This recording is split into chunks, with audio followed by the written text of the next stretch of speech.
জাতীয় মসজিদ বাইতুল মুকাররমের সম্মানিত খতিব মুফতি আব্দুল মালিক হাফিজাহুল্লাহকে কেন্দ্র করে বাংলাদেশে এই মুহূর্তে সোশ্যাল মিডিয়াতে অনলাইন প্ল্যাটফর্মে যে পরিমাণ বিতর্কের তৈরি করেছে বাংলাদেশের জনৈক বিতর্কিত বক্তা মাওলানা তারেক মনোয়ার, সেই বিতর্কের জের ধরে মুফতি আব্দুল মালিক হাফিজাহুল্লাহর বিষয়ে আমাদের কাছে কিছু সুশীলরা বেশ কিছু প্রশ্ন ছুড়ে দিয়েছে।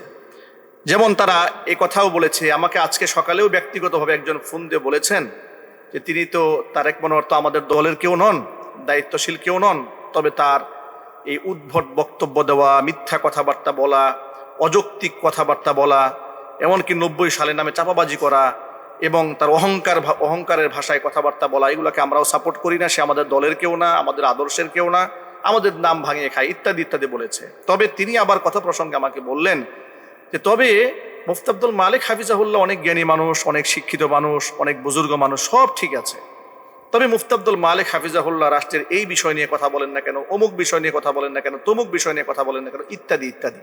এমনকি আজকে আমার সামনে বেশ কিছু ভিডিও এসছে, আগে তারেক মনোয়ার সাহেবের বক্তব্যকে খণ্ডন করে দেখলাম তাদেরই দলের কিছু লোকেরা এরকম বক্তব্য দিলেন যে মুফতি আব্দুল মালিক হাফিজাহুল্লাহ সালাউদ্দিন সাহেবকে এই কথা বললেন না কেন, অমুক বিষয়ে এই কথা বললেন না কেন, ইত্যাদি ইত্যাদি।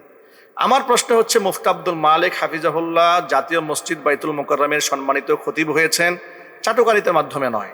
তিনি তার স্বাধীন চেতা মানুষ, বুজুর্গ আলেম, তার চোখের সামনে যেটা হক হয় সেই হক কথাটা তিনি বলেন।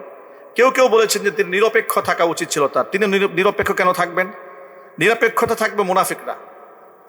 তিনি হকের পরে থাকবেন, সত্যের পক্ষে তিনি অবস্থান গ্রহণ করবেন। নিরপেক্ষকে তিনি কেন থাকবেন? আর দ্বিতীয়ত বক্তব্যে বলা হচ্ছে তিনি এই বিষয়ে কথা বললেন না কেন, অমুক বিষয়ে কথা বললেন না কেন, কোন বিষয়ে কখন তার আলোচনা করতে হবে তার নীতি নির্ধারণ কি আপনারা করে দিবেন? আপনারা কি তার সাবজেক্ট নির্ধারণ করে দিবেন যে কোন বিষয়ে তিনি কথা বলবেন কিংবা কথা বলবেন না? আবার আপনারা বলছেন তিনি জাতীয় মসজিদের খতিব, তার জাতীয় পর্যায়ের এই পরিমাণ দায়িত্ব রয়েছে। তো জাতীয় মসজিদের খতিব হিসেবে তাদের উপর যদি এত আকাঙ্ক্ষা, এত প্রত্যাশা আপনার থাকে যে সব আপনার মনোপুত বক্তব্য দিতে হবে মিম্বারে বসে, তাহলে আপনারাও বাংলাদেশের সর্ববৃহৎ ইসলামিক রাজনৈতিক দল বলে নিজেদেরকে দাবি করেন, তা আপনাদের কাছে যে পরিমাণ প্রত্যাশা মানুষের রয়েছে, আলেম ওলামাদের রয়েছে, সেই প্রত্যাশাকে আপনারা পূরণ করতে পারেন? আপনারা কি সেই প্রত্যাশা পূরণ করতে পেরেছেন? আপনারা যখন আপনাদের দলের প্রধানতম আমির যখন মহিলাদের সাথে, বেপর্দা মহিলার সাথে বসে টকশো করেন, তখন এই দেশের ধার্মিক মুসলমানদের কলিজায় আঘাত লাগে না? যে একটা সংখ্যাগরিষ্ঠ মুসলিম দেশের সর্ববৃহৎ ধর্মীয় রাজনৈতিক দলের প্রধান বেগানা নারীর সাথে শরীয়ত লঙ্ঘন করছেন, এটা মুসলমানদের সিম্পিতে আঘাত লাগে না? তাদের মাইন্ডে আঘাত সৃষ্টি হয় না? এরপরে আপনাদের দলের অনেক নেতৃবৃন্দরা তারা মেয়েদের সাথে ইউনিভার্সিটিতে অবাধ চলাফেরা করছে, ঘোরাফেরা করছে, অনুষ্ঠান করছে, হাসি তামাশা করছে, একসাথে ছবি তুলছে। এই যে পর্দাহীনতার একটা কালচার আপনারা তৈরি করছেন, এটা নিয়ে কি আপনাদের উপর যে প্রত্যাশা ছিল জাতির, সে প্রত্যাশা আপনারা নষ্ট করছেন না? আপনারা জাতীয় মসজিদের মিম্বারের দিকে তাকিয়ে থাকেন, নিজের মিম্বারের দিকে একটু তাকান না? যে আমরা দাবিদার বাংলাদেশের সর্ববৃহৎ ইসলামিক দল, আমরা কি ইসলামিক কালচারটাকে লালন করছি? আমরা কি ইসলামটাকে এই বাংলাদেশে প্রমোট করছি? নিজেদের অবস্থান দিকে একটু তাকান। আপনারা কত জায়গার মধ্যে ওয়াজিব ছেড়ে দিয়েছেন, বেপর্দা মহিলাকে আপনারা সাপোর্ট দিয়ে এমপি বানিয়ে দিয়েছেন। শুধু বেপর্দা না, একেবারেই বামপন্থী একজন মহিলা নৃত্য করে বেরিয়েছে, নেচে বেরিয়েছে একটা ইসলামিক দল থেকে। যখন তাকে আপনারা মনোনয়ন দিলেন, আপনাদের লজ্জা হয় না? আপনাদের কি শরম হয় না? একজন হিন্দু ব্যক্তিকে যখন আপনারা একজন ইসলামিক দলের এমপি হিসেবে মনোনয়ন দিয়েছিলেন, আপনাদের লজ্জা হয় না? আপনাদের নিজেদের দায়িত্ব দিকে একটু তাকান, নিজেদের দায়িত্ব বোধের দিকে তাকান। আপনাদের কাছে তো জাতির ব্যাপক প্রত্যাশা রয়েছে, আপনারা কি জাতির প্রত্যাশা পূরণ করতে পেরেছেন? নিজেদের হাজারো ব্যর্থতা রয়েছে, সেই ব্যর্থতার দিকে না তাকিয়ে থাকে সারাদিন বাইতুল মুকাররমের মিম্বারের দিকে। উনি কোন বিষয়ে বয়ান করেন? মুফতি আব্দুল মালিক হাফিজাহুল্লাহ হচ্ছে সেই ব্যক্তি যে নির্বাচনের আগে বিএনপি নেতৃবৃন্দের বক্তব্যকে কেন্দ্র করে বলেছিলেন যে আপনারা বলেন ক্ষমতায় গেলে ইসলাম বিরোধী কিছু করবেন না। এটা কোনো মুসলমানের ভাষা হতে পারে না। মুসলমানের ভাষা হবে অবশ্যই আমরা ক্ষমতায় গেলে কোরআন সুন্নাহ দিয়ে রাষ্ট্র পরিচালনা করবে। এই বক্তব্য তো মুফতি আব্দুল মালিক হাফিজাহুল্লাহ, এই বক্তব্যটি বলিষ্ঠ কণ্ঠে তিনি সেখানে দিয়েছেন।